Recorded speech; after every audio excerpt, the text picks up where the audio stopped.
You're watching DD India News Hour. My name is Mark Lynn. Here's our top stories once again.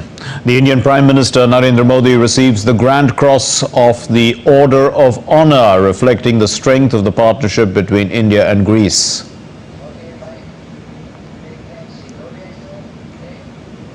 All good with Chandrayaan 3 mission. The Indian Space Research Organization says the mission is as per schedule and all systems are functioning normally.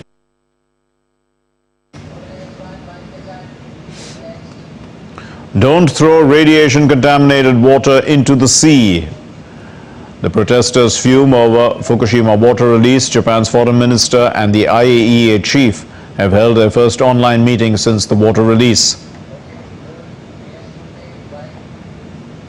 And Niger allows Mali and Burkina Faso to come to their aid in case of an attack.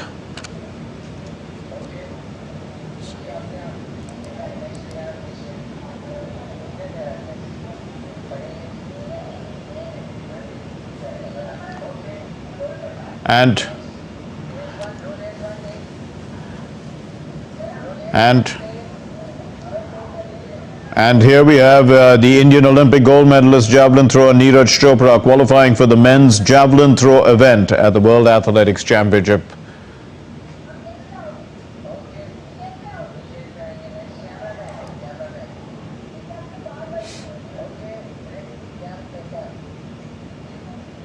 And we are now with the story on Niger. In fact, Niger has authorized Mali and Burkina Faso's military forces to intervene on its territory in the event of an attack. This authorization hints that the junta in Niger intends to continue defying regional calls to step down after last month's coup. The three allies, the foreign ministers of these countries, they've said that they had met in the Nigerian capital of Niamey. They've discussed boosting cooperation on security and other joint issues on Thursday. The West African bloc, which is called ECOWAS, they have warned that they are ready to send their troops into Niger to restore constitutional order if everything fails.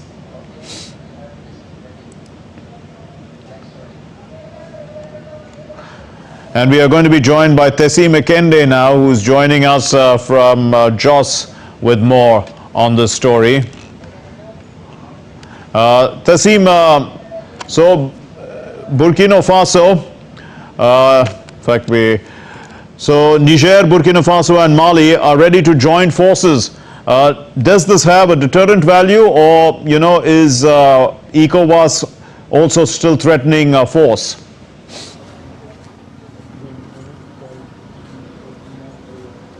Well, talking about what is going on at the moment, President of Nigeria, who pretends to a very great extent, talking about ECOWAS, says they are still open to peace talks and negotiation. Just yesterday, he had a delegation, or he met rather, with a team of Islamic clerics who he had sent to mediate and, interact with the military junta on ways forward, without the use of force. He had a deliberation with them yesterday, and as far as Tinubu is concerned, they are still checking out. They are still open, to negotiation talks, with war and, the deployment of troops being a last resort. So the collaboration of Niger, Mali, and Burkina Faso all together, putting together their forces ready should there be an intervention from ECOWAS. I don't really think it would deter ECOWAS. Other members of ECOWAS, talking about Nigeria, Ghana, and other countries who are really in support of the return to constitutional democracy in Niger Republic. That's their stand. I don't think will be so much of a deterrent, because looking at military might, for instance, putting the military mights of Niger, Mali, and Burkina Faso all together, they don't amount to anything numerically compared to what maybe a Nigeria alone would put in together. So yes, I don't think it will amount to so much of a deterrent to ECOWAS. So you mean ECOWAS has a stronger force, but how much popular support do the juntas in these countries, Niger, Burkina Faso and Mali, have? Because if they have the ground support, then perhaps that could act as a deterrent.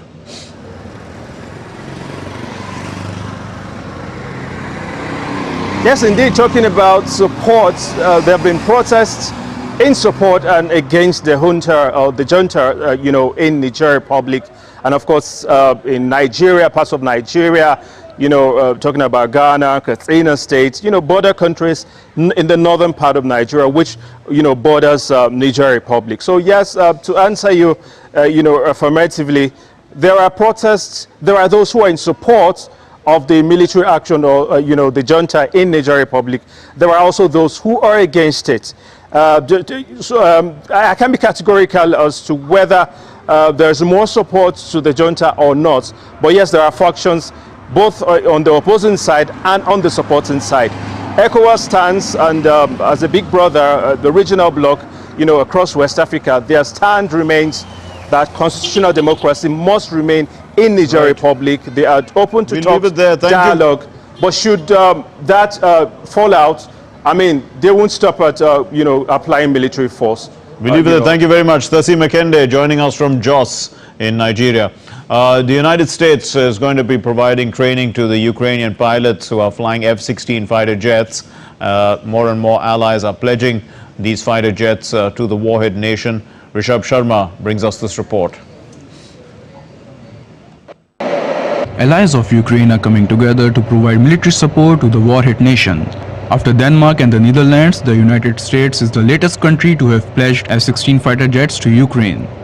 The F-16s, that is moving forward, actually. So there's a training program in place, and they'll likely to receive F-16s here in the not-too-distant future.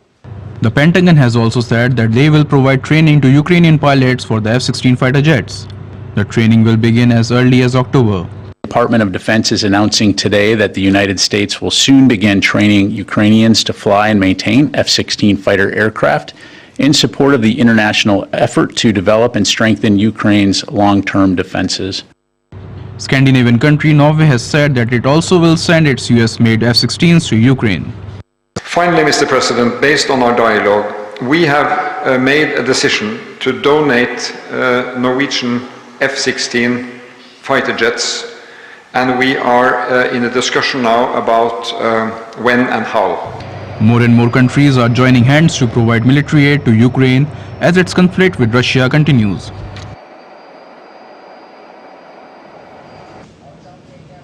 Japan's decision to release treated wastewater has sparked massive protests in neighboring countries.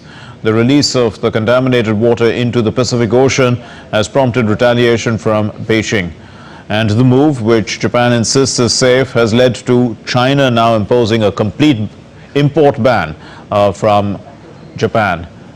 China is the largest consumer, in fact, of Japanese seafood.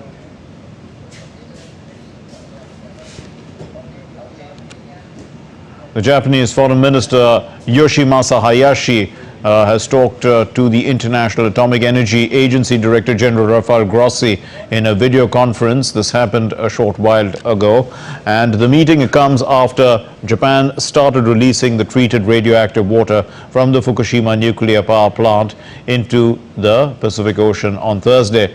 The Foreign Minister assured that Japan would ensure the highest safety standards on the international front. Japan will continue to take all possible measures to ensure its safety.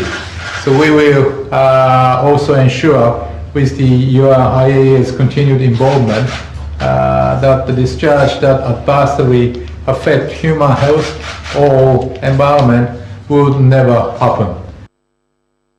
First of all, let me congratulate you. I think the fact that the process has started smoothly, and the cooperation between the Japanese government and TEPCO, METI, and the IAEA has been smooth is quite remarkable. So it's the first step. Well, DD India's correspondent Chris Gilbert in Tokyo has sent us this report. There's a very firm line and regular line that Japan has adopted in response to any complaints or criticism of the discharge, and that is that they are looking to gain understanding. It's what they've said about the fissures in the area, it's what they're saying about China, South Korea at times, the Pacific Island Forum, and they're using it again. They've offered to explain, and the whole government effectively, the Ministry of Energy, Trade and Industry, the Prime Minister, the Chief Cabinet Secretary, they've all said in the last 24 hours or so that it is regrettable that China does not understand the science, and that they are open to explaining and communicating to China so that it can understand the science. That is what is coming from Tokyo. How receptive China is going to be and is very questionable. They have always been opposed to this water discharge. They remain opposed to this water discharge. They said ahead of time on Wednesday that if it went ahead, that they would take measures to protect their environment and their people, some kind of countermeasure, and we have seen that in this ban. They've had some kind of ban on Japanese seafood imports in place for a long time, but now they have extended it to a blanket ban across the whole country, from Hokkaido in the very north, which usually exports luxury sea cucumbers and scallops to wealthy Chinese consumers, all the way down to Okinawa in the far southwest. So you can imagine that these places, which have nothing to do with the discharge, the fishers there are very concerned. The National Fisheries Co-op has asked the government to complain to Beijing to lift the ban. The government has protested to Beijing at a G20 meeting in Jaipur just the other day on Thursday. It remains to be seen what they, if anything, the government may do next. Well, let's take a look now at other stories that are making news around the world. The Panama Canal is planning to continue transit restrictions through the vital shipping route for at least another 10 months. The move, it comes as an ongoing drought in the region has significantly lowered the water level through this vital passage connecting the Atlantic and the Pacific Oceans. What's happened is that this decision has caused a backlog as well for cargo vessels waiting to pass, and this restriction on the daily transit numbers is giving time, however, for the canal to preserve whatever water is in existence, and also for the rainy season to come in and raise the water levels. Minimum between the next 10 or 12 months ahead, both the water depth and the reduction of the daily quota will be maintained. There are two important aspects of this measure. We are not impacting the Panamax water depth but only the quota. For the Neo Panamax, we are only impacting the water depth but not the quota. Estamos impactando es el calado y no el número de cupos. Well, protests broke out on the streets of Argentina's Buenos Aires on Thursday. Calls are growing for the government to take action to address the economic crisis ahead of the elections that are coming up in October. Argentina is suffering from soaring inflation, where figures have reached 113%. The U.S. bank JP Morgan has estimated that inflation could surge to 190% by the end of the year. Venezuela's National Assembly has elected Elvis Amoroso as the new head of the National Electoral Council. Amoroso has previously acted as the South American country's Comptroller General, who looked after public funds. Naming Amoroso as the head of the electoral body, it comes after the United States has proposed easing sanctions against this country if the president there, Nicolas Maduro, worked towards conducting free and fair elections. A popular Californian shopping mall was evacuated on Thursday because of a possible bomb threat, which was linked to a toilet, makeshift toilet that was left outside a movie theater. Now, police evacuated the Americana Mall in Glendale after this toilet was put outside the cinema with a note claiming that it was a bomb. But the local authorities investigated the area, they cordoned off the area, and no confirmation on the status of the object was given after that. Still to come on DD India News Hour. The fourth G20 Culture Working Group meeting is on in the ancient Indian city of Varanasi. Also, the Business 20 Summit 2023 begins in Delhi, the capital of India.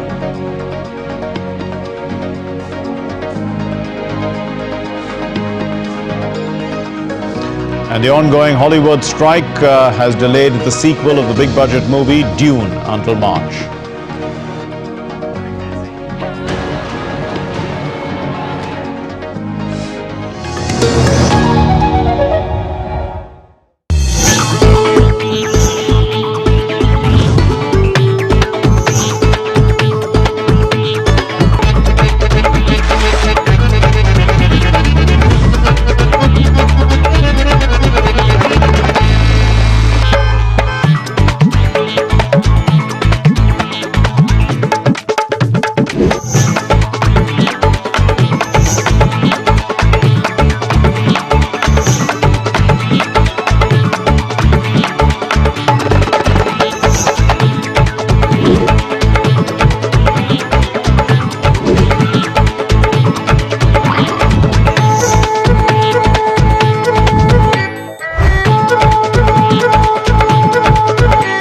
Welcome to Jaipur.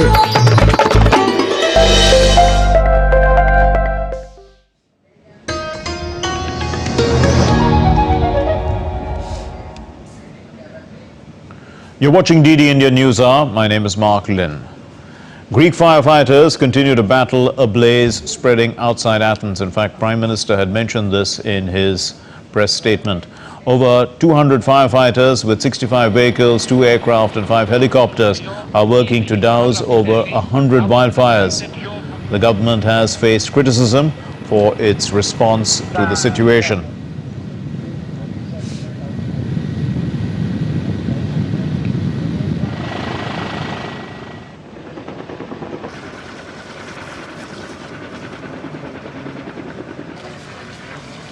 In Canada, firefighters and firefighting operations are in full swing. In British Columbia, over 50,000 people are forced to evacuate their homes as the emergency teams have tried to stop the spread of flames by digging trenches and water bombing the impacted area.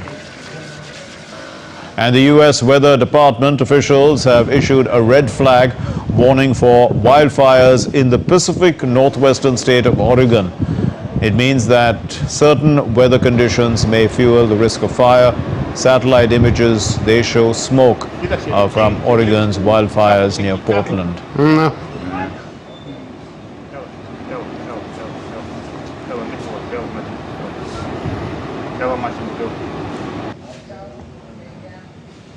The India Meteorological Department has predicted several days of heavy rains in India's northern hill states that are already reeling from massive landslides and devastation. The weather agency has issued a yellow alert for the state of Himachal Pradesh, which over the last few weeks has seen the collapse of several houses and bridges after massive landslides and flash floods. Rescue operations are underway in many parts of the state. Several deaths too have been reported due to heavy rains.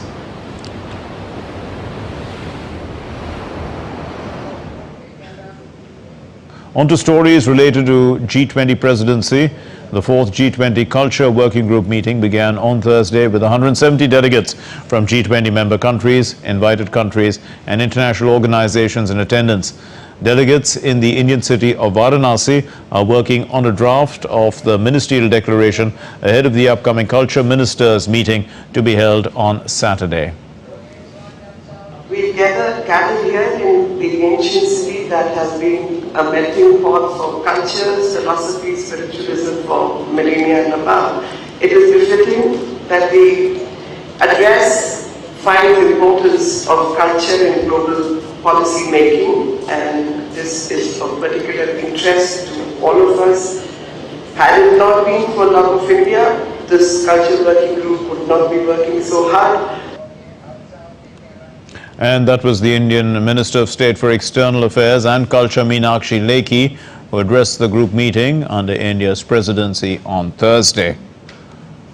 Our next story, the inaugural session of the B20 or the Business 20 Summit 2023 began in India's capital city of New Delhi. Addressing the session, the chair expressed the delight of India, leading in digital energy and also global value supply chains. India's Prime Minister Narendra Modi will attend the special session on the concluding day on Sunday. And India's Sherpa for the G20 at the event spoke about hosting of the G20 under India's presidency and how this event, it's the business event, is a huge opportunity. The Sherpas, they are personal representatives of the leader of a member country, and they resolve conflicts and play a crucial role in the negotiations on behalf of their principals. B20 has been very well organized. There's some very practical, very constructive, very positive suggestions have been made by all the task forces here. We will examine them and take them to the G20 Sherpas and see how many of these suggestions we can take forward to the leaders.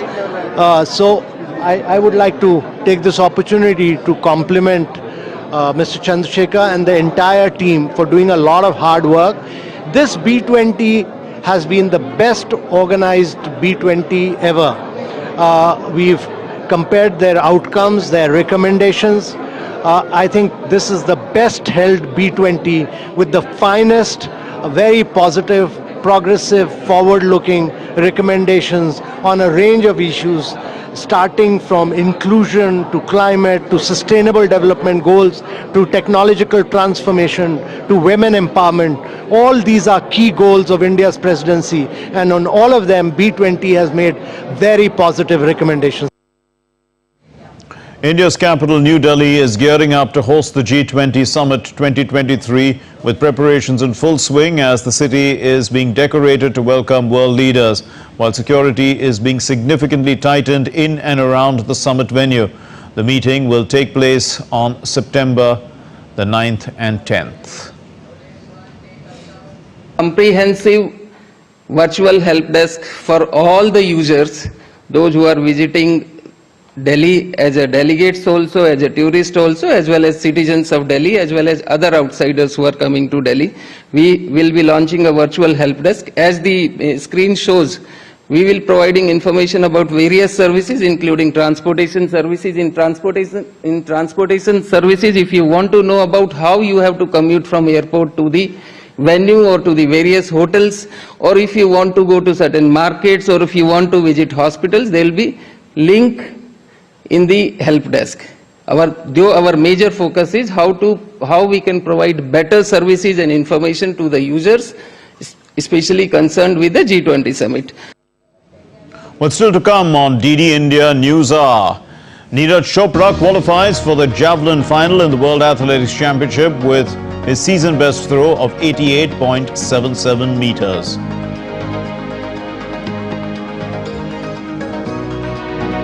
And mesmerizing display of color and aesthetics as Jaipur plays host to the G20 Trade Ministers meeting.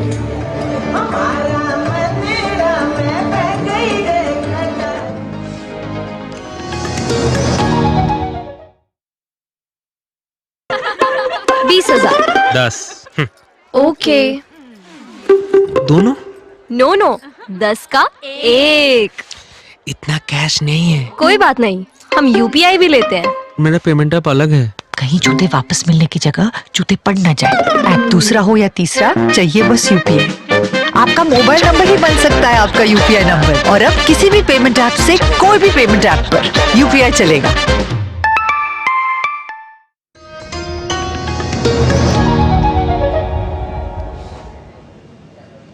You're watching DD India News Hour. My name is Mark Lynn, and now it's time for news from the world of sports.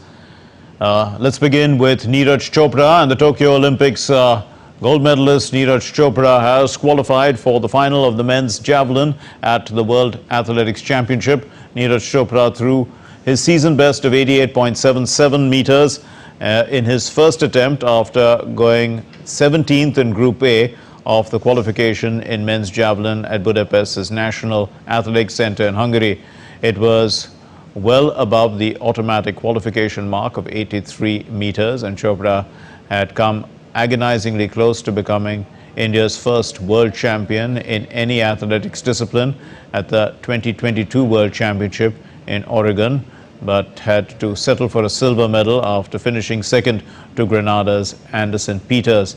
Meanwhile, Chopra also booked his place for the Paris Olympics 2024 as he breached the automatic qualification mark of 85.50 for the 2024 Olympics. The United States men's basketball team is gearing up for the FIBA Basketball World Cup. In an interview after the team practice session in the Philippines' capital Manila, the Team USA head coach and veteran NBA coach Steve Kerr said that his side will need every bit of experience that they have to win the competition. Team USA is set to compete against New Zealand in their opening game on Saturday at the Mall of Asia Arena.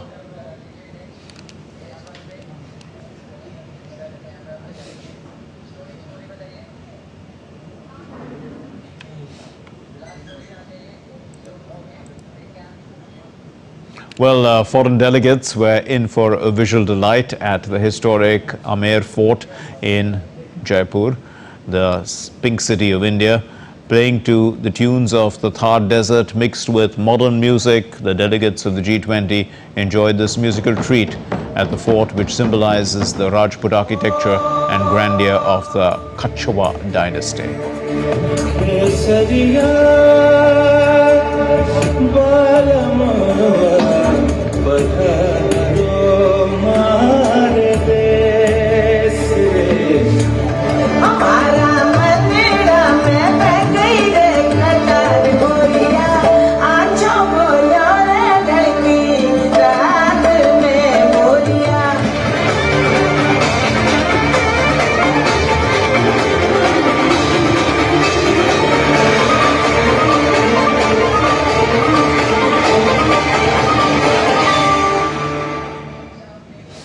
Well, that's all we have for you in this edition of DD India News Hour, but let us know your thoughts on the news of the day. You can connect to us on Facebook, X, formerly known as Twitter, and Instagram.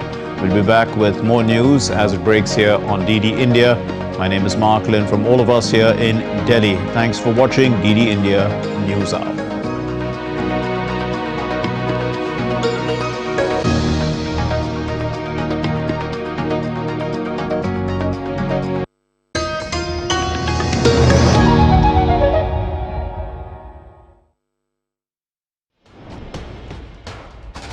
Wherever news breaks, whatever it takes. Connecting corners, cutting across continents. Stories that matter from across the globe.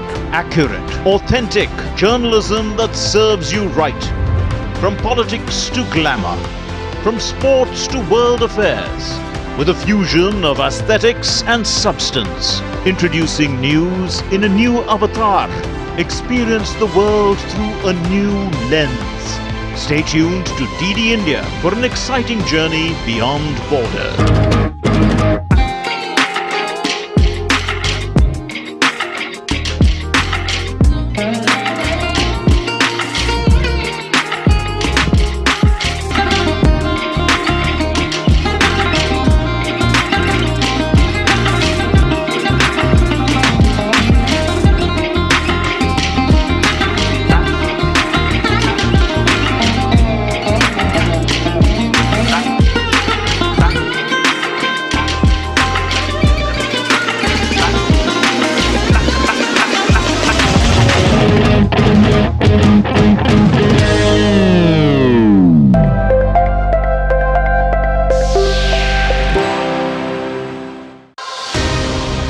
Your name, Ina Krishnamurthy, Yes. it sounds so much like an Indian name. My grandfather fascinated with Mahabharata, Ramayana stories, so he gave my father's name Krishnamurthy. The handing over of the gavel by Indonesian President in Bali to Prime Minister Narendra Modi. Of course, it's a fascinating, memorable history. What does Indonesia think is the biggest challenge in the Indo-Pacific? We don't want this region to be part of any conflict, not unilateral actions. How does Indonesia see the Quad partnership? We see it as a plus.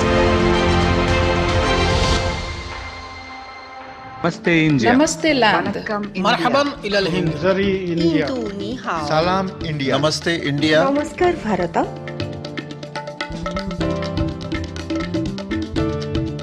Mui Nous India. sommes land. Nahnu hunud. India. Ma Hindi hasti. Mung Hindian. Salam Hindustan. We are India.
Turning crisis into opportunity, transforming ideas into action, stories of real change, tales of sustainable solution. This series is going to tell stories of such change makers. Watch Change Makers on DD India.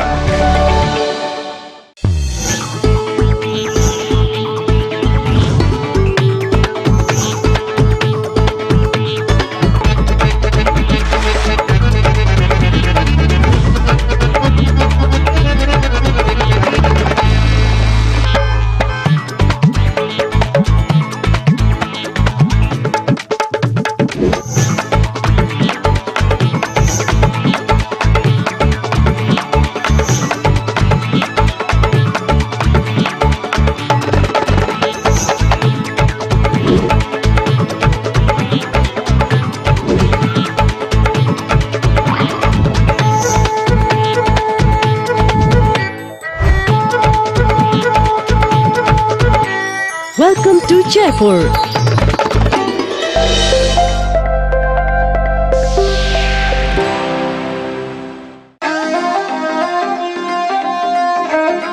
Always welcoming. The vibe of Punjab is larger than life.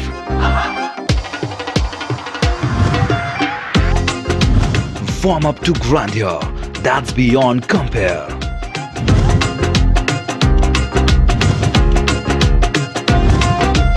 And history that's dotted with tales of bravery.